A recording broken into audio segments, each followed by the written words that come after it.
baik negara, jikalau rusak wanita, hancur negara. Karena wanita, negara jaya. Betul? Karena wanita, negara hancur. Betul? Maka wanita adalah bidadari yang kadang-kadang setan. Kadang-kadang.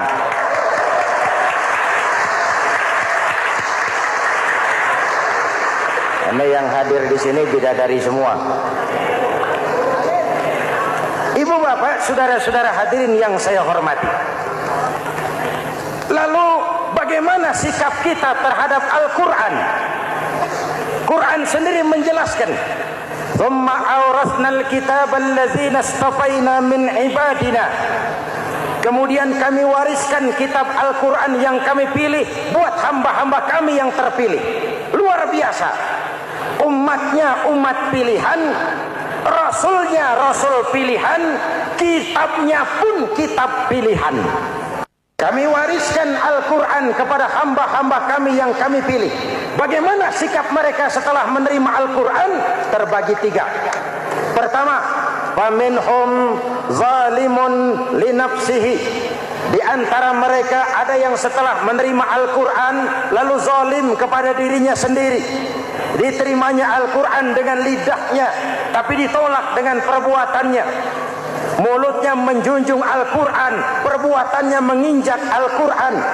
Quran bilang ke barat, dia pergi ke timur. Quran bilang ke selatan, dia berangkat ke utara. Quran bilang haram, dia terjang. Quran bilang halal, dia tidak mau. Orang seperti itu tidak zalim kepada Allah, tapi zalim kepada dirinya sendiri. Mudah-mudahan kita yang termasuk golongan ini. Amin. Yang kedua, wa minhum muqtasid. Di antara mereka ada yang menerima Quran 50-50. Separuh-separuh. Yang enak dilaksanakan, yang berat ditinggal. Padahal pada sisi lain Quran mengajarkan masuklah ke dalam Islam secara total. Kafah, jangan separuh-separuh. Ini watak munafik. Kalau dilihat Islam menguntungkan, rame-rame teriak Islam. Ketika diminta berjihad, diminta berkorban, diminta zakat, rame-rame mengundurkan diri. Saya bangkrut pak, saya miskin pak, saya pailit pak. Mental itu dalam awal-awal Baqarah dijelaskan.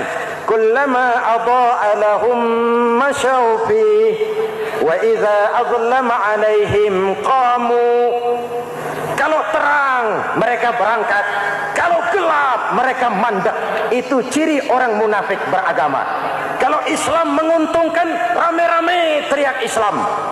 Ketika diminta berjihad, berkorban, berjuang, rame-rame mengundurkan diri. Muqtasid. Golongan yang ketiga, ini yang ideal. Wa minhum sabiqum bil khairati biiznillah. Di antara mereka ada yang setelah menerima Al-Quran lalu berlomba-lomba mengamalkannya, berlomba-lomba melaksanakannya. Jangan sampai yang baca Quran dengan suara merdu dapat piala, yang mengamalkan Quran dengan konsekuen dapat penjara.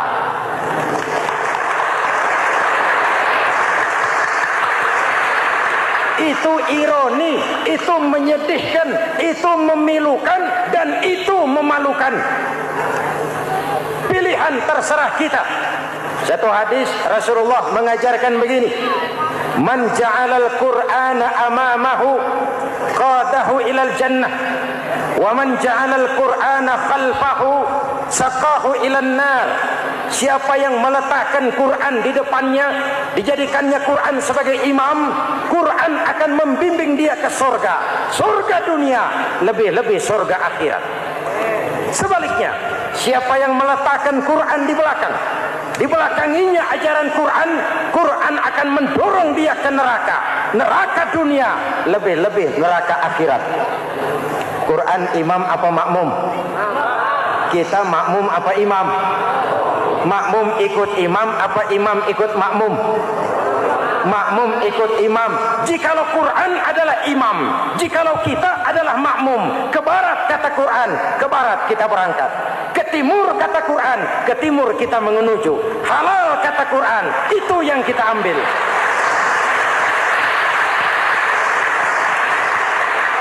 Mari kita jadikan Ramadan sebagai bulan di mana sedikit demi sedikit kita berupaya kembali menjadi generasi yang Qurani. Rasulullah pernah ditanya, kalau Tuhan wafat ya Rasul, kemana kami minta nasihat? Aku tinggalkan kamu dua nasihat. Satu yang diam saja, satu yang bisa bicara. Yang bisa bicara apa ya Rasul? Al-Quran. Minta nasihat Quran. Yang diam saja apa ya Rasul? Maut. Dalam hidup ada dua nasihat. Nasihat yang bisa bicara, Al-Quran. Nasihat yang diam saja, maut. Mau dagang, minta nasihat Quran. Mau bertetangga, minta nasihat Quran. Itu nasihat. Nasihat yang kedua, diam saja, tahu-tahu datang maut. Makanya anggap ini Ramadan terakhir yang diberikan Allah kepada kita. Karena tahun depan tidak ada jaminan kita bertemu Ramadan. Manfaatkan 10 yang akhir untuk meningkatkan nilai ibadah kita kepada Allah Subhanahu wa taala. Hadirin, kita sudah mendekati akhir, saya akan baca doa. Mari kita Fatihah. Semoga kita semua dalam perlindungan Allah. Ala hadhihi niyyah wa ila hadratin Nabi. Al-Fatihah. Siratal ladzina an'amta 'alaihim ghairil maghdubi 'alaihim waladdallin. Amin. Sekian dan demikianlah pertemuan kita kali ini. Terima kasih banyak atas segala perhatian. Mohon maaf atas segala kekurangan. Usikum wa nafsi bitaqwallah. Wassalamualaikum warahmatullahi wabarakatuh.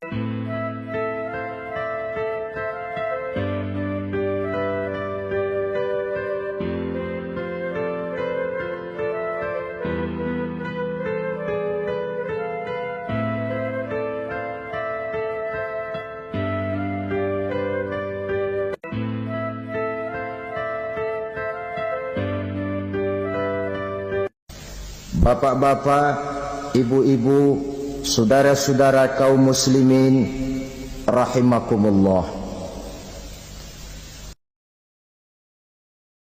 Murai di dahan dan koko ayam di kandang. Dunia ini penuh dengan berbagai macam kesibukan. Sejak dari petani yang turun ke ladang, pedagang yang berangkat ke pasar, pelajar yang menuju sekolah, sampai kepada pegawai yang berangkat ke kantor, seluruhnya tidak lain untuk mencari sesuatu yang bernama bahagia. Setiap orang menginginkan kebahagiaan dan tidak seorang pun menginginkan kesengsaraan dalam kehidupan ini. Namun nyatanya tidak setiap orang yang ingin bahagia mengetahui jalan yang harus ditempuhnya untuk sampai kepada kebahagiaan itu. Maka pada kesempatan pertemuan kali ini saya ingin menyampaikan sebuah hadis dari junjungan kita baginda Nabi besar Muhammad sallallahu alaihi wasallam yang termuat dalam kitab Mukhtarul Ahadits An-Nabawiyah, di mana beliau bersabda, arba'un min sa'adatil mar'i. Ada 4 perkara yang merupakan tanda dari orang bahagia. Saya mau tanya, di antara saudara-saudara yang hadir di sini, apa ada yang kepengen jadi orang sengsara? Seluruhnya tentu ingin mendapatkan kebahagiaan. Maka menurut resep dari Nabi kita, tanda orang bahagia itu 4. Jadi kalau saudara ingin bahagia, harus mempunyai 4 perkara ini. Yang pertama, orang bahagia itu kata Nabi, darun wasi'un. Punya rumah biar bagus asal gede. Enak ngaturnya. Daripada sudah punya rumah kecil, adanya di pinggir kali, gubuk, kalau hujan bocor, miring lagi, kiamat. Loh, kalau gitu Islam materialis dong. Hadis ini boleh diartikan dengan makna hakiki, arti yang sebenarnya. Boleh diartikan dengan makna majazi, arti kiasan. Kalau dia diartikan dengan arti kias, Maka yang dimaksud darun wasi'un ay qalbun wasi'un. Rumah yang luas tidak lain daripada hati yang lapang. Karena di situ kunci kebahagiaan yang sebenarnya. Walaupun kita cuma tinggal di petak berukuran 2 kali 3 meter, kalau hati kita luas rasanya rumah itu. Tapi biar rumah kita halamannya saja puluhan ribu hektar, ada kolam renangnya, kamar tidurnya tidak lagi terhitung. Kalau hati yang menempati rumah itu sempit, maka akan terasa sempit jugalah rumah itu. Tempat bergantungnya tidak lain adalah hati. Marilah kita mencoba melihat berbagai pandangan orang tentang bahagia ini. Ada orang menyangka bahwa bahagia itu kalau dia mendapatkan harta yang sebanyak-banyaknya. Siapa yang banyak harta, dialah raja. Apa yang dia mau, seluruhnya bisa dibeli. Keamanannya, dia bisa menyewa petugas. Seluruh fasilitas untuk menyenangkan kehidupannya bisa dibeli. Pendeknya, hartalah segala-galanya dalam kehidupan. Sampai ada pepatah mengatakan, Innad darahima fil amakini kulliha taksur rijala mahabatan wa jalala. Sesungguhnya harta, dinar, dirham, uang di mana-mana selalu bikin hebat orang yang memilikinya. Coba lihat, orang yang punya duit sama yang enggak punya duit, jangan gaya hidupnya, gaya jalannya aja lain. Wahia lisanun liman arada fasahatan, wahia silahun liman arada qitala. Uang adalah senjata yang paling ampuh bagi orang yang mau pergi perang, dan lidah yang paling fasih bagi orang yang mau bicara. Kalau bicara dengan lidah macet, cobalah bicara dengan harta, lancar. Sampai ada pepatah demikian, segalanya bisa diatur dengan harta.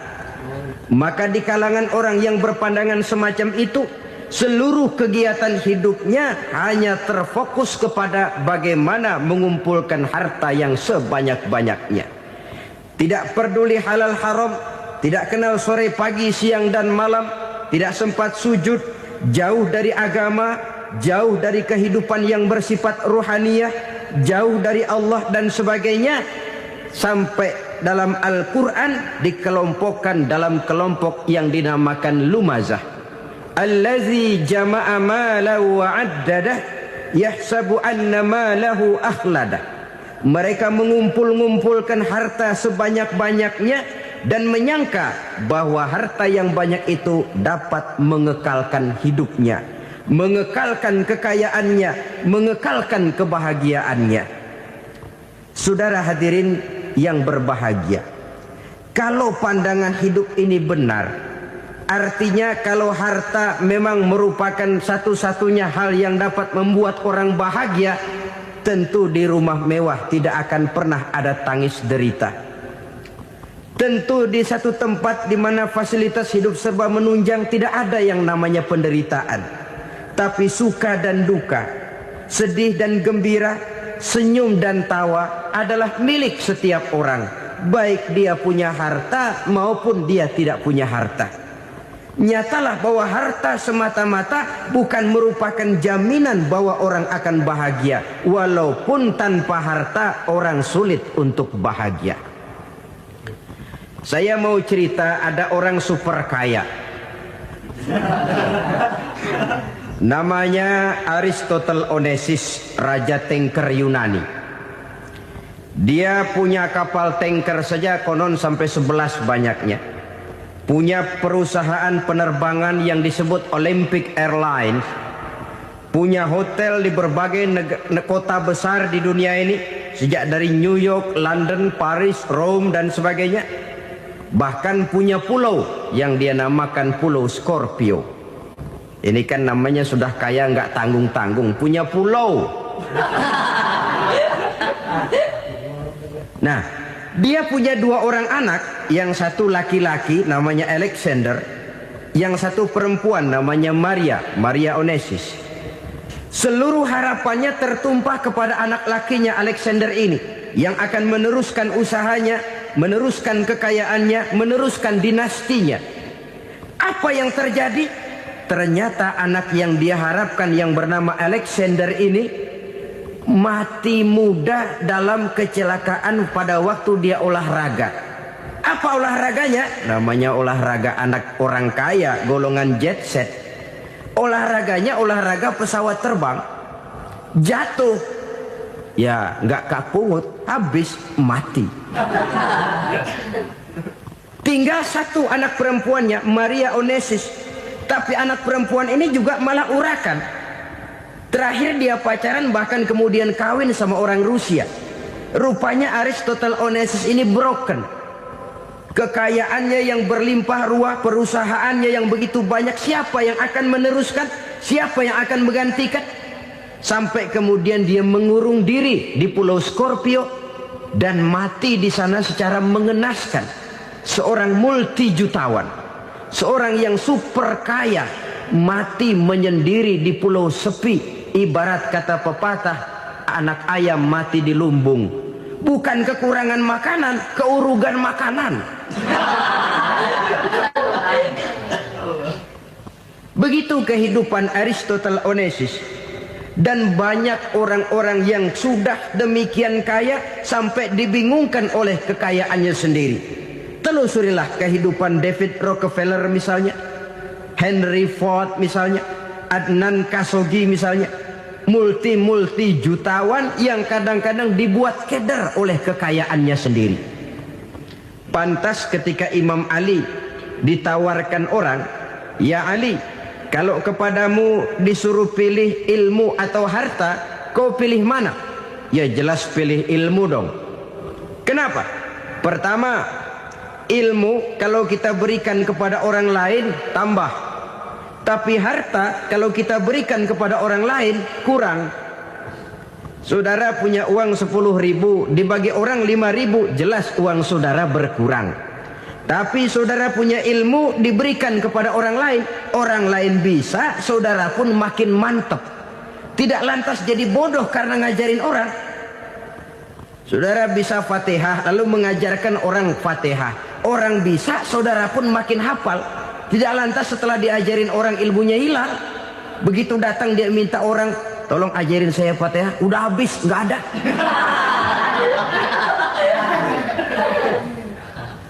Yang kedua kata Imam Ali, ilmu menjaga kita. Kalau harta kita yang harus jaga. Makin banyak ilmu makin terpelihara diri seharusnya. Tetapi makin banyak harta makin bingung kita jaganya. Sampai kadang-kadang kalau perlu seluruh keliling rumah dipasangi alarm. Belum cukup disewakan anjing besar-besar, pasang di depan pintu, awas anjing galak. Masih belum cukup juga, cari centeng tukang-tukang kepruk jaga rumah. Masih terasa belum aman, padahal rumahnya dikelilingi tembok besar. Di balik tembok ada pintu-pintunya tebal. Di balik pintu itu terbuka masuk kamar, kamar pun ada pintunya, pintunya pun kuat. Masuk ke dalam kamar ada lemari, lemarinya pun pintunya kuat, dikunci, kuncinya pun kuat. Tapi terhadap seluruhnya yang timbul cuma sekedar was-was saja. Kesimpulannya sekali lagi, tanpa harta orang memang sulit untuk bahagia. Tapi harta semata-mata tidak merupakan jaminan orang akan bahagia. Dengan hati yang luas, itu modal utama untuk mencapai kebahagiaan hidup. Orang yang hatinya luas, saudara-saudara, punya hati yang lapang, melihat kenyataan hidup ini, dia bersyukur senantiasa kepada Allah. Lantas tidak timbul hasud dan iri hatinya. Oleh karena itu, jiwanya selalu lapang. Kalau tidak, cupik hati namanya. Dangkal pandangan, tidak senang melihat orang lain dapat nikmat, dan itu sering dijadikan contoh. Kalau orang yang lapang dada, dia lihat tetangganya beli TV baru, dia berkata, "Alhamdulillah ya, tetangga kita beli TV, mudah-mudahan kita bisa ikut nonton." Lapang dadanya. Tapi orang yang sempit hati, lihat tetangga beli televisi, meriang. Enggak diapa-apain, meriang. Besoknya dengar tetangga beli motor, makin sakit, ke rumah sakit. Lalu di rumah sakit dengar tetangganya beli mobil, mati. Disiksa oleh perasaannya sendiri. Orang kalau hati sudah sempit dalam hidup, kemanapun dia pergi, sempit rasanya medan kehidupannya. Kemudian kita melihat juga ada orang yang menilai bahwa bahagia itu katanya kalau punya kedudukan yang tinggi, pangkat yang agung, wibawa yang besar. Mungkin betul, tapi mungkin juga tidak. Bergantung kepada hati orang yang punya pangkat itu. Sama dengan harta tadi. Harta akan membawa bahagia kalau dia jatuh ke tangan orang yang berhati lapang. Tapi harta akan jadi bencana kalau jatuh ke tangan hati orang yang sempit. Pangkat akan membawa bahaya kalau jatuh di tangan hati orang yang sempit. Lebih dari itu, kenyataan mengajarkan kepada kita bahwa ternyata pangkat dan jabatan tidak selamanya memberikan kebahagiaan dalam kehidupan. Bahkan resikonya kelewat besar. Beberapa bukti kita bisa ambil dari para pemimpin dunia yang menjadi korban lantaran pangkat dan jabatan yang disandangnya. Saudara ingat Presiden Abraham Lincoln dan John Kennedy dari Amerika? Dibunuh orang. Park Chung-hee dari Korea Selatan, Ziaur Rahman dari Bangladesh, Anwar Sadat dari Mesir, terakhir Indira Gandhi dari India, menjadi korban dari pangkat dan jabatan yang disandangnya dari orang-orang yang tidak senang dia memegang jabatan itu. Dia akan mudah mengundang bencana. Sehingga pantas kalau seorang presiden terkemuka Amerika, Harry Truman namanya, dia mengatakan jabatan presiden itu, kata dia, seperti orang nunggang macan, naik macan. Harus kita taiki, kalau enggak dia bakal nerekam kita, ngeri katanya. Adapun orang yang hatinya lapang, kalau dia menerima pangkat dan jabatan, dianggapnya itu satu kesempatan untuk berbuat baik. Tapi orang yang berhati sempit, menerima pangkat dan jabatan, bukan kadang-kadang menerima, malah berusaha setengah mati mencapai dengan segala cara. Kalau perlu jilat atas, jilat atas. Jadi golongan sumuhun dawu. Jadi kelompok kulon nuwun, yes sir, yang kerjanya cuma oke bos. Kalau perlu jilat atas, jilat atas. Kalau perlu injak yang bawah, injak yang bawah. Perlu sikut kiri kanan, sikut kiri kanan. Yang penting pangkat dapat, jabatan dapat. Orang yang semacam ini, kalau sudah mempunyai pangkat dan jabatan, biasanya dia tidak menganggap itu sebagai amanah, tidak menganggap sebagai kesempatan berbuat baik, tapi malah kesempatan untuk memperturutkan hawa nafsunya yang dilatar belakangi oleh kesempitan hatinya tadi. Apalagi kalau orang memperoleh pangkat karena banyak mengeluarkan uang. Seakan-akan pangkat dan jabatan itu sekarang macam proyek, pakai tender. Siapa yang berani bayar segini, naik. Nggak berani, minggir. Padahal logikanya, kalau orang mencapai satu jabatan karena banyak mengeluarkan uang, hampir bisa dipastikan bahwa setelah jabatan itu dia pegang, langkah pertama yang akan dilakukannya ialah berusaha bagaimana uang yang dia keluarkan supaya kembali. Ya paling kurang pulang modal dulu dong. Soal mikirin rakyat soal nanti, tapi ini modal harus pulang. Itu celakanya kalau orang memperoleh pangkat dan jabatan cuma karena banyak mengeluarkan uang. Jarang orang yang mempunyai keyakinan dan pandangan bahwa pangkat dan jabatan merupakan amanah. Jadi sekali lagi, pangkat dan jabatan mungkin saja membawa kebahagiaan kalau jatuh ke tangan orang yang berhati lapang.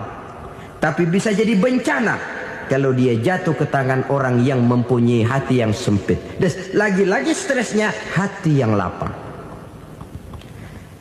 Lalu sebagian orang, saudara, Ada yang berpandangan katanya bahagia itu kalau jadi orang terkenal, mempunyai popularitas, menjadi idola di kalangan remaja, di kalangan orang tua, di segala lapisan masyarakat. Padahal makin populer orang makin terikat dia. Ya kalau macam kita ini kan nggak punya nama, nggak populer, tengah malam buta mau nongkrong di warung Tegal aman. Tapi pangkat, jabatan, kedudukan, popularitas menyebabkan kita diikat dengan berbagai macam peraturan. Cuma mandi sama ke WC saja yang nggak dikawal.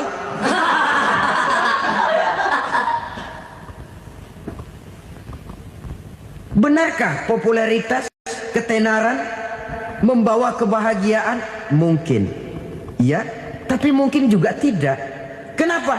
Banyak orang-orang populer yang mengakhiri hidupnya secara tragis. Kita ambil beberapa nama.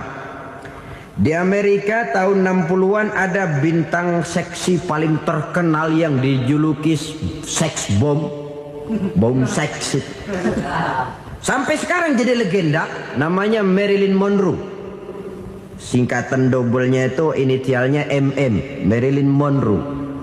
Terkenal top sampai dia mati tahun 62, namanya sekarang masih saja dibicarakan orang. Kenapa dia bunuh diri? Tidak punya hartakah dia? Banyak. Kurang populerkah dia? Seluruh dunia mengenalnya. Sejak rakyat kecil sampai pejabat tinggi dia punya hubungan. Kenapa? Jenuh. Dia terlahir dalam keadaan yatim. Setelah itu tidak lama dia berangkat remaja, ibunya meninggal. Pindah dari wanita asuh ke wanita asuh sampai 12 orang ibu angkatnya. Dan kekecewaan yang paling parah, setiap laki-laki yang dekat dengannya hanya seperti kapal berlabuh. Datang dan pergi silih berganti. Padahal dia merindukan seseorang yang bisa melindungi hidupnya. Dia rindukan itu dan dia tidak pernah menemukan. Itu yang akhirnya menyebabkan dia minum pil tidur kelewat dosis, minum obat tidur kebanyakan. Ya tidur terus sampai sekarang.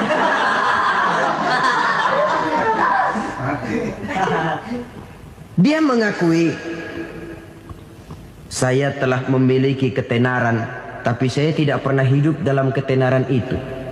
Saya pandai main sandiwara, tapi saya ingin hidup dalam alam yang real sebagaimana umumnya orang. Itu yang dia rindukan. Menyusul jejak yang namanya Marilyn Monroe ini, Billie Holiday, saudara kenal tentu. Di rumah sakit dirawat. Dia juga minum obat overdosis, mati lagi. Jimi Hendrix minum obat tidur overdosis kelewat batas, mati lagi. Lalu yang menghanyutkan diri di danau, Janis Joplin dan Brian Jones. Ini orang-orang populer, orang-orang terkemuka yang mengakhiri hidup secara tragis, bukan karena tidak terkenal, mungkin karena sudah saking terkenalnya. Contoh paling belakangan, Bruce Lee. Wah, ini tukang-tukang keprok tentu kenal siapa dia. Sampai sekarang pun tabir kematiannya masih merupakan misteri. Dan yang masih hidup juga menunjukkan gejala yang aneh. Michael Jackson, rumahnya di Beverly Hills itu dijaga sedemikian rupa, dan dia selalu curiga kepada setiap makanan harus steril, bersih dari segala macam kimia. Kemana dia pergi, itu tukang-tukang keprok sudah selalu menjaga dan mengawal, dan dia seakan takut menunjukkan mukanya yang asli. Hingga kalau tampil ke tengah di luar show, dia kadang memakai pakaian yang tidak menunjukkan dia yang sebenarnya, takut dikenali orang. Ternyata popularitas sering jadi momok yang meracuni kehidupan manusia. Oleh karena itu, benarlah junjungan kita pada saat beliau mengajarkan orang akan bahagia kalau dia mempunyai hati yang lapang. Nah, Sekarang masalahnya untuk mendapatkan hati yang lapang caranya bagaimana? Kita kembali kepada konsep Quran. Allah mengajarkan ala inna bi dzikrillahi tatmainnul qulub. Ketahuilah bahwa dengan banyak mengingat Allah hati akan tenang, jiwa akan lapang. Dengan kata lain, dekat dengan agama, merasakan kehadiran Allah dekat dalam hidup. Itu muara pertama untuk mencapai hati yang lapang. Ala inna bi dzikrillahi tatmainnul qulub. Jangan macam orang sekarang ingin mendapatkan ketenangan lalu tapak di puncak gunung, di gua-gua, di tempat sepi. Iyalah kalau nggak ada ular. Kalau tergigit ular berbisa, ketenangan belum, mati jelas itu. Islam positif untuk mendapatkan ketenangan. Ala inna bi dzikrillahi tatmainnul qulubi. Bahwa ketahuilah bahwa dengan banyak mengingat Allah, hati akan tenang, jiwa akan lapang, nuansa pikiran akan luas. Karena yang namanya bahagia ada dimanapun manusia berada. Di kampung ada bahagia, di kota ada bahagia. Di ngarai, di lembah, di gunung, di hutan, di lautan, di angkasa luar. Dimanapun bahagia itu ada kalau kita bermodalkan hati yang lapang ini. Dan hati akan lapang kalau kita dekat dengan agama. Dekat dengan harta buat sementara hati mungkin tenang. Tapi ketenangan yang relatif dan temporer. Apalagi orang tiap kali tambah harta, tiap kali tambah rencana. Itu wajar. Mungkin sebelumnya saudara berpikir, kalau punya duit 5.000 enak nih.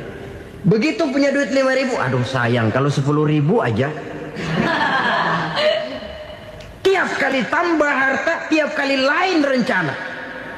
Makin banyak rencana, makin menjauhkan kita dari yang namanya ketenangan. Padahal ketenangan merupakan unsur utama untuk mencapai bahagia. Dan ketenangan itu bermuara dalam hati manusia. Tengoklah kehidupan ini. Orang yang banyak harta dengan orang miskin, berbedakah rasa sakit yang mereka tanggungkan? Rasanya tidak. Walaupun si kaya tidur di kasur empuk berselimutkan sutra mahal, sementara si miskin meringkuk di balai bambu yang keras dan kasar. Apabila maut datang, dia juga tidak pernah pilih bulu. Maut datang menjemput si kaya di singgasana keemasannya, dikelilingi oleh para pengasuh, dayang dan inang serta para pengawal. Dan maupun datang menjemput si miskin papa sehingga ia tergelepar di tepian jalan. Kedua-duanya bernama mati. Kalau nyata bahwa sakit yang ditanggung si kaya tidak beda dengan sakit yang ditanggung si miskin, bukan harta semata yang membuat orang bahagia. Hati yang tenang, jiwa yang lapang penuh kedamaian. Karena banyak berzikir dan mengingat Allah, itu merupakan modal utama untuk mencapai sesuatu yang bernama bahagia.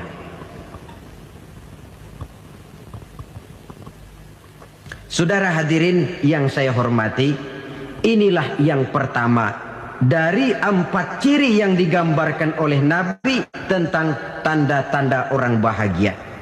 Dan harus berangkat dari yang pertama ini, hati yang lapang. Ini yang harus kita miliki lebih dahulu. Baru nanti akan menyusul kepada poin yang ketiga, kedua, dan selanjutnya. Sebab kalau hati sudah terisi dengan jiwa yang lapang, seluruh persoalan insya Allah akan bisa kita atasi dengan sebagaimana mestinya. Yang kedua sekarang, tanda orang bahagia menurut baginda Nabi, markabun syariah. Orang bahagia itu, kata beliau, punya kendaraan biar cepat asal lancar. Artinya kemana dia mau pergi mudah. Apa maksud hadis ini? Kalau kita kaji lebih dalam, kendaraan itu kan alat transportasi. Transportasi tidak lain adalah usaha memudahkan komunikasi. Pindah dari situ kepada teori bahwa manusia adalah zon political, makhluk bermasyarakat. yang tidak bisa memenuhi kebutuhan hidupnya secara sendirian. Kita memerlukan keberadaan orang lain dalam kehidupan ini. Untuk memakai baju saja kita sudah perlukan petani yang tanam kapas, pabrik yang memintal kapas jadi benang, pabrik yang menenun benang jadi kain, sampai kepada mesin jahit, sampai kepada tukang jahit. Itu cuma untuk memakai pakaian saja. Tidak seorang pun di antara kita yang sanggup memenuhi kebutuhan hidupnya secara sendiri. Kita perlu orang lain. Maka kebebasan dalam arti mutlak, kebebasan tanpa batas, itu tidak mungkin ada dalam kehidupan. Karena kita mengadakan yang disebut interaksi sosial. Setiap kegiatan kita tentu melibatkan orang lain. Menurut kita barangkali kita bebas jalan di jalan raya semaunya. Tapi orang lain berkendaraan pun merasa bahwa ini ada juga jalan haknya. Dan begitu selanjutnya. Oleh karena itu, maksud dari kendaraan yang cepat ini adalah khulata'uhu ma'as solihin. Lingkungan pergaulannya terdiri dari orang-orang soleh. Pergaulannya luas. Kemana dia pergi ada temannya. Kesulitannya ada tempat dia cerita. Dan kesulitan kalau sudah diceritakan kepada orang lain, taruh kata orang itu tidak bisa menolong, namun menceritakannya kepada orang yang kita percayai, kan paling kurang sudah mengurangi beban jiwa, mengurangi tanggungan batin, merasa masih ada tempat kita cerita. Maka lebih baik orang awam yang mau bergaul ketimbang orang setengah alim tapi ngunci pintu. Sebab nantinya akan timbul sikap picik, cupik pandangan, dan tidak luas menghadapi kenyataan dalam kehidupan ini. Namun yang harus kita garis bawahi, pergaulan memang mesti luas. Namun jangan sekali-kali lupa bahwa pergaulan sangat besar pengaruhnya dalam ikut membentuk kepribadian manusia. Sehari-hari bisa kita bilang, kalau kita dekat sama tukang minyak wangi, sekalipun nggak dibagi minyaknya, baunya tentu dapat. Betul? Tapi dekat sama tukang elas, walaupun nggak kena apinya, asapnya mesti kena. Kalau Syauqi mengatakan lebih jelas lagi, man asyaral asrafa asa musyarrafan wa muasyiral anzali ghairu musyarrafin. Awalam taral jildal hakira muqabbalan bisagri lamma sara jildal mushaf. Siapa yang bergaul dengan orang mulia, dia bakal ikut menjadi mulia. Tapi siapa yang berteman dengan orang hina, dia tidak bakal ikut menjadi mulia. Tidakkah kau lihat, kata Syauqi, kulit kambing yang hina pun dicium orang ketika menjadi kantong Quran. Kulit kambing hina, kalau dia sendirian gak ada yang mau cium. Tapi begitu dia bergaul dengan Quran, menjadi kantong Quran, dipakein minyak wangi, ditaruh di tempat yang tinggi, mau diambil dicium dulu, dibawa dengan penuh hormat dan hati-hati. Kulit kambing yang hina lantaran berteman dengan Quran, numpang mujur. Tapi coba lihat kalau kulit kambing berteman dengan kayu, jadi beduk, habis. Zohor dikemplang, asar dipukul. Itu pun sedikit saja, cuma salah milih teman.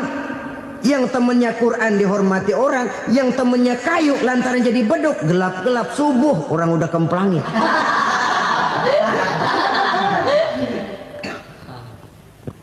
Maka terutama kepada adik-adik remaja yang masih mencari identitas diri, yang ibarat kaset masih kaset kosong, mudah diisi oleh apapun, pandai-pandailah memilih teman dalam bergaul. Karena banyak orang yang tadinya baik-baik, ketika terseret dalam pergaulan dengan orang yang tidak baik, kebaikannya menjadi lentur dan luntur. Tapi berapa banyak bajingan-bajingan tengik, orang-orang yang berlumur noda dan dosa, tiap hari melakukan maksiat, namun bergaul dengan orang yang baik-baik, pada akhirnya sedikit demi sedikit beringsut dan berangsur dia terbiasa mengikuti kebaikan-kebaikan. Saya tekankan ini kepada remaja karena mereka masih mencari identitas diri. Apa yang mereka lihat mereka mau. Apa yang mereka dengar mereka ingin tahu. Coba lihat kehidupan remaja.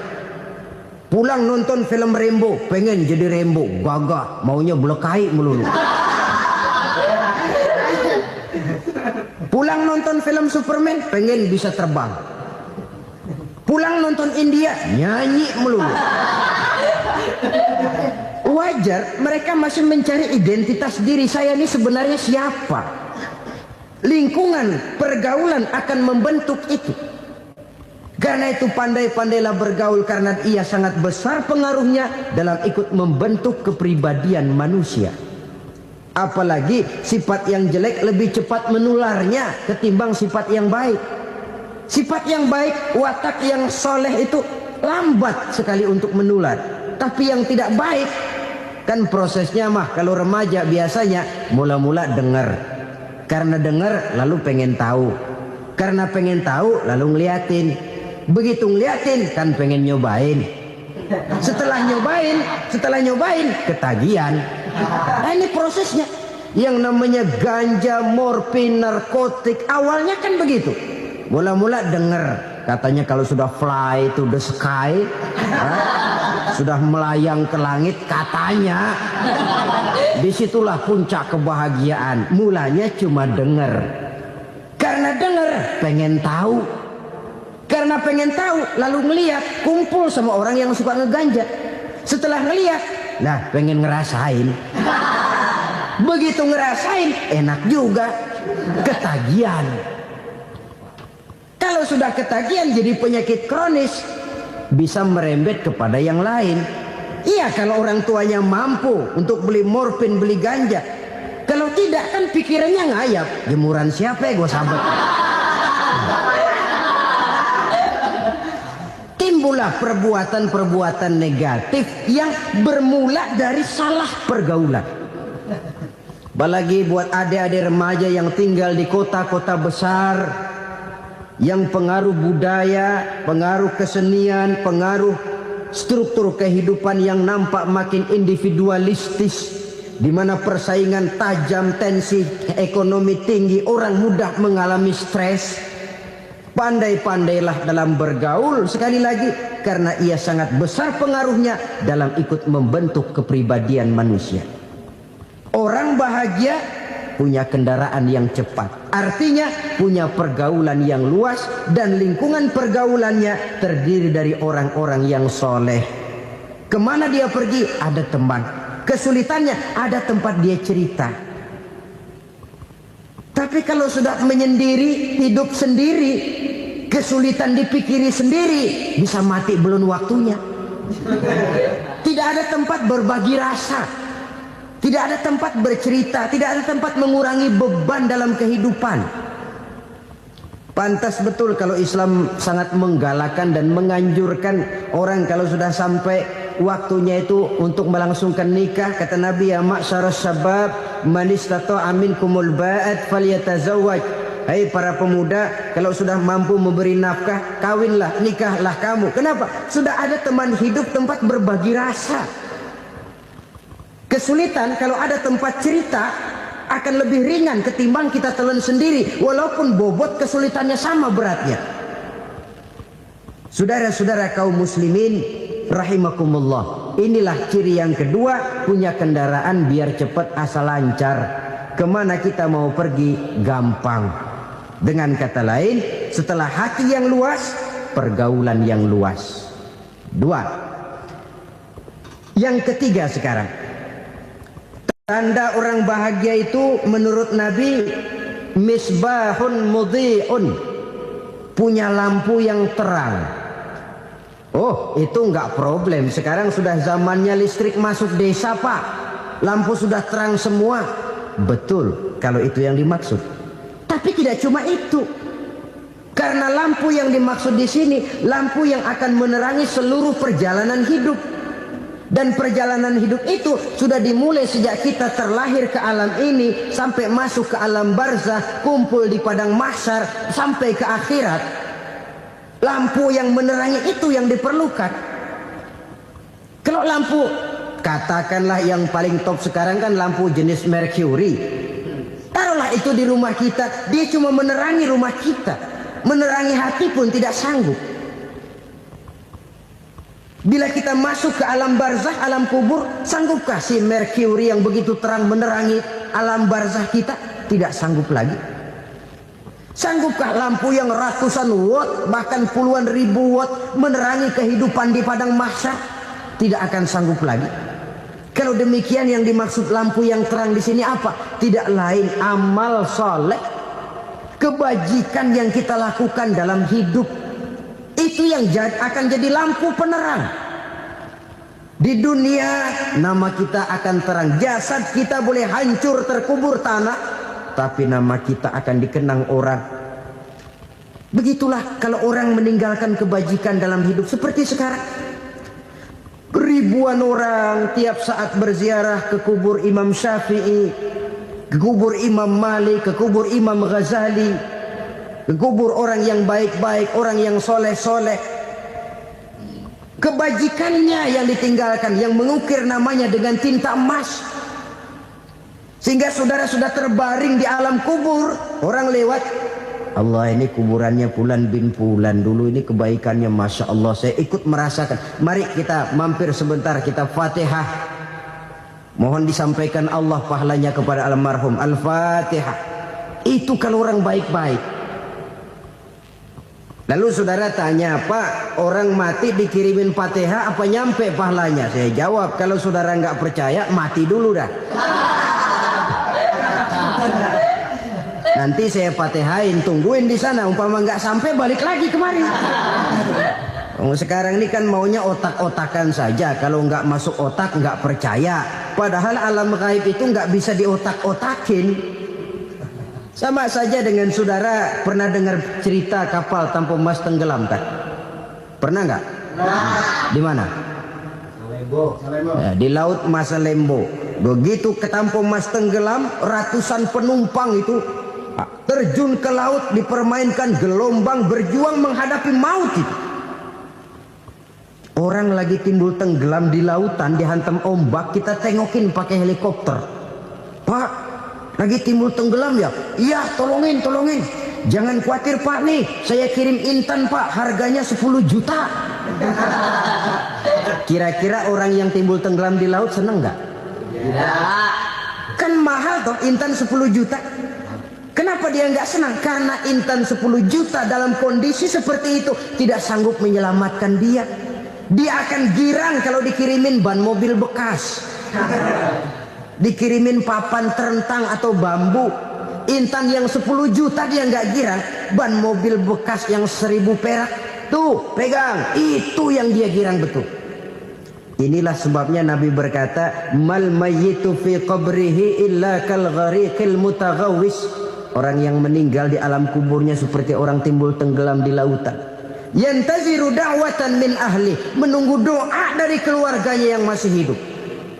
Duh, bapak saya sudah meninggal, saya sayang benar sama dia. Kirimin kulkas ke kuburannya Itu sama saja dengan tadi orang tenggelam di lautan dikirimi intan yang harganya 10 juta, ndak sampai.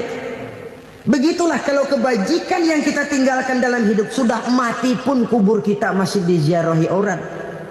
Tapi kalau jahat yang kita tinggalkan, boro-boro lah orang mau doa lewat dekat kuburan kita juga serem. Tuh bajingan no, dulu mati dipendem di situ tuh.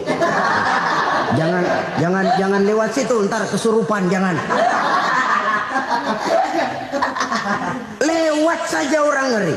Konon lagi membacakan Fatihah dan mengirimkan doa.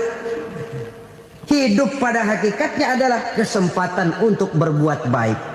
Maka sekali kesempatan itu diberikan, manfaatkan dengan sebaiknya. Sebab kesempatan kedua tidak akan pernah ada.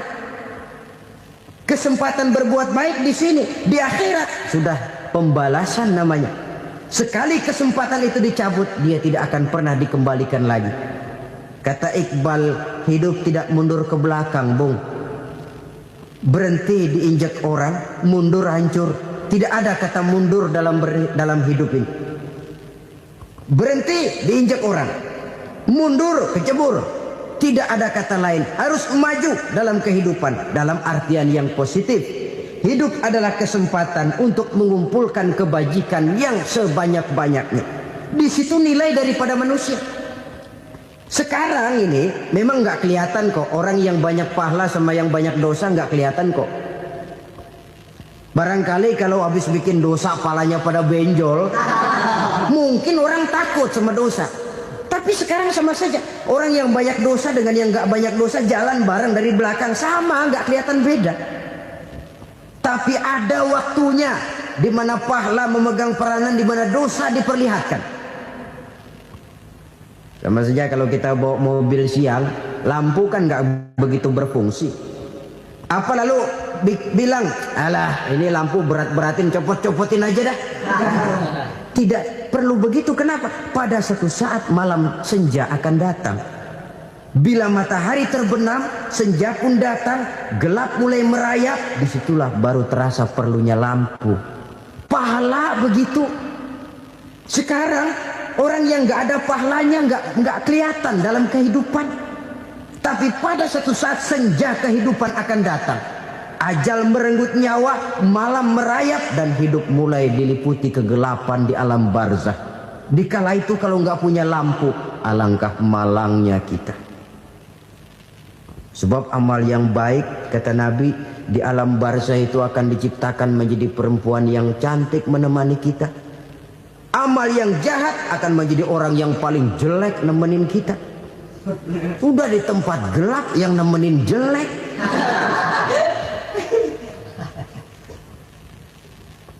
Kaum muslimin rahimakumullah. Kalau demikian masalahnya, tergantunglah kita pandai memanfaatkan waktu. Al-waktu kasaif. Waktu itu cepat sekali. Yang namanya waktu itu tahu-tahu. Tahu-tahu udah tahun 87. Tahu-tahu udah begitu. Tahu-tahu yang kemarin anak-anak, sekarang udah pada punya anak. Tahu-tahu saja itu. Begitu cepat waktu berlalu. Kalau tidaklah pandai kita memanfaatkannya, akan rugi kita. Nabi bersabda, "Man kana yaumuhu khairun min amsihi fahuwa rabih." Barang siapa yang hari ini lebih baik daripada hari kemarin, itu orang untung. Hari ini lebih baik daripada kemarin. Bulan ini lebih baik dari bulan kemarin. Tahun ini lebih baik dari tahun kemarin. Itu orang yang beruntung. Tahun kemarin sembahyangnya maghrib doang, sekarang udah tambah isya. Tahun kemarin cuman Idul Fitri aja ngancem bener, sekarang udah tambah Jumat, lalu tambah lagi maghrib, tambah lagi isya, dan selanjutnya. Hari ini lebih baik daripada kemarin, itu orang yang beruntung. Wa man kana yaumuhu mislu amsihi fahuwa khasir. Lalu barang siapa yang hari ini sama saja dengan hari kemarin, itu orang rugi. Hari ini sama dengan kemarin, rugi itu. Bulan ini begitu, bulan kemarin begitu. Tahun ini begitu, tahun lalu juga begitu. Rugi itu orang. Rugi apa? Rugi umur. Umur tambah, amalan gak pernah tambah. Dan saya pikir lebih merupakan azab ketimbang nikmat kalau orang dikasih panjang umur cuma untuk numpuk dosa. Mending mana? Panjang umur banyak dosa sama pendek umur dikit dosa? Mending mana? Mending mana? Ya, paling mending tentu panjang umur banyak pahala. Tapi kalau tidak, sekali lagi, lebih merupakan azab ketimbang nikmat kalau orang diberikan panjang umur tapi cuma untuk sekedar menumpuk dosa. Kehilangan kesadaran bahwa dunia bukan terminal akhir dari satu perjalanan. Dia cuma halte di mana kita berhenti sebentar untuk menuju kepada terminal yang hakiki. Saudara-saudara kaum muslimin rahimakumullah. Inilah lampu yang akan menerangi kehidupan. Amal yang kita lakukan di dalam kehidupan. Jadi yang dimaksud dengan lampu yang terang, kebajikan yang kita kerjakan dalam hidup. Nah, setiap orang di awal tadi saya bilang ingin bahagia. Bahagia itu kan hakikatnya kumpulan senang dan selamat. Senang, selamat. Apa bedanya? Senang tapi tidak selamat, nggak bahagia. Selamat tapi nggak senang, nggak bahagia orang. Contoh, kalau orang korupsi, duitnya banyak, senang dia, tapi keselamatannya. Ada tentara baris di samping rumahnya udah bingung, padahal tentara latihan. Tentara cuma latihan dia bingung. Senang, tapi karena keselamatannya tidak terjamin, dia tidak bahagia. Sebaliknya pegawai negeri jujur benar cuma segaji-gajinya. Selamat nggak korupsi, tapi melarat, ya nggak bahagia juga, kurang senang. Kesenangan dan keselamatan untuk dunia saja, ya sekali lagi, kalau cuma sekedar untuk dunia saja, bisa dibeli pakai uang. Bisa dibeli pakai uang. Saudara ingin selamat, bisa dibeli pakai uang. Saudara ingin senang, bisa dibeli dengan uang. Tapi setelah mati masuk ke alam barzah, habis kekuasaan uang. Nggak bisa lagi beli keselamatan pakai uang. Tidak mungkin lagi membeli kesenangan dengan uang. Di situ pahala yang megang peranan. Makin banyak pahala, makin banyak saham untuk membeli kesenangan dan keselamatan, untuk memperoleh yang namanya bahagia. Dan jangan lupa loh, di alam barzah kita nggak sebentar, menunggu datangnya kiamat. Loh iya, kalau kita begitu dikuburin terus kiamat datang, untung. Tapi kalau masih harus 1000, 2000, puluhan ribu tahun yang akan datang, dalam satu penantian yang begitu lama, tanpa saham untuk memperoleh kebahagiaan, satu kemalangan yang tidak ada pernah putus-putusnya. Janganlah tergelincir oleh kebahagiaan sebentar yang menipu dengan mengorbankan kebahagiaan hakiki yang berjangka panjang. Apa artinya senyum sejenak kalau harus ditebus dengan tangis seumur hidup? Biarlah kita minum jamu, pahit memang, getir memang, tapi kan besok badan sehat. Daripada sekarang minum sirup, manis memang, enak memang, tapi bibir pada jontor besoknya. Sirawan, batuk, nggak karu-karuan. Banyak orang tertipu oleh kesenangan yang sebentar. Padahal laisa kullu ma yalma'u zahaban. Belum tentu semua yang berkilat itu emas. Belum tentu semua yang gemerlap itu intan. Karena itu, marilah manfaatkan kesempatan yang diberikan Allah ini untuk mengumpulkan kebajikan yang sebanyak-banyaknya. Yang terakhir sekarang, yang keempat, tanda orang bahagia kata Nabi. Zaujatun salihah. Orang bahagia itu tanda yang keempat kata Nabi, punya istri biar cakep asal taat. Sudah surga itu gitu. Cakep taat. Istri kayak gitu, kalau belum mati jangan dikuburin dulu. Sudah cakep taat lagi. Tapi kadang-kadang enggak, udah jelek ngadat melulu. Apa yang mau dipilih? Sebab itu Quran mengatakan istri pakaian untuk suami, suami pakaian untuk istri. Kenapa suami istri diibaratkan pakaian? Alangkah tingginya gaya bahasa Quran ini. Suami istri teman hidup, hidup perjalanan panjang. Sejak kita dalam rahim sudah ada hidup kan di sini. Sampai ke alam dunia, masuk ke alam barzah, kumpul di padang mahsyar, sampai menuju akhirat, itu perjalanan hidup. Carilah istri atau suami teman hidup yang membawa manfaat tidak hanya kehidupan di dunia ini, sampai di alam barzah, sampai di padang mahsyar. Suaminya mungkin meninggal lebih dulu, atau istrinya mungkin meninggal lebih dulu, tapi suami atau istri yang masih hidup berbuat kebajikan. Suami saya meninggal, ada hartanya, saya sedekahkan, niat pahala untuk almarhum suami saya. Ini teman hidup. Tidak dibatasi dan tidak bisa dipisahkan oleh maut sekalipun. Zohirnya mungkin pisah, badannya mungkin pisah, tapi hatinya, jiwanya, kebersamaannya dalam menghadapi kehidupan. Karena itu, saudara-saudara, bahasa Quran indah. Suami istri diibaratkan seperti pakaian. Apa fungsi pakaian? Pertama, pakaian jadi kebanggaan. Artinya suami harus menjadi kebanggaan istri, istri harus jadi kebanggaan suami. Yang kedua, pakaian itu kan fungsinya menutup aurat. Artinya sesama suami istri harus saling menjaga kekurangan masing-masing. Jangan malah sesama suami istri saling membongkar rahasia dan aibnya sendiri-sendiri. Istrinya diceritain jeleknya di mana-mana, atau suaminya dibongkar rahasianya di pasar umum. Itu sudah tidak lagi berfungsi sebagai pakaian. Kenapa semua ini diperlukan? Karena kita menyadari bangsa yang baik terdiri dari masyarakat yang baik. Masyarakat yang baik merupakan susunan dari warga yang baik. Warga yang baik adalah terdiri dari rumah tangga yang baik. Dan rumah tangga yang baik merupakan susunan dari pribadi-pribadi yang baik. Dari situ langkah dimulai. Membangun satu bangsa yang baik diawali dengan membangun rumah tangga yang baik, dengan menciptakan pribadi-pribadi yang baik. Sehingga dari sini diharapkan berkembanglah nilai-nilai kebaikan. Orang akan bahagia mempunyai istri yang soleh. Kenapa? Tidak ada seorang suami bisa sukses jadi apapun dia, apapun profesinya, dokter kah, kiai kah, mubalik kah, petani kah, pengusaha kah, pejabat tinggi kah. Tidak ada seorang suami yang bisa sukses tanpa peran serta istrinya.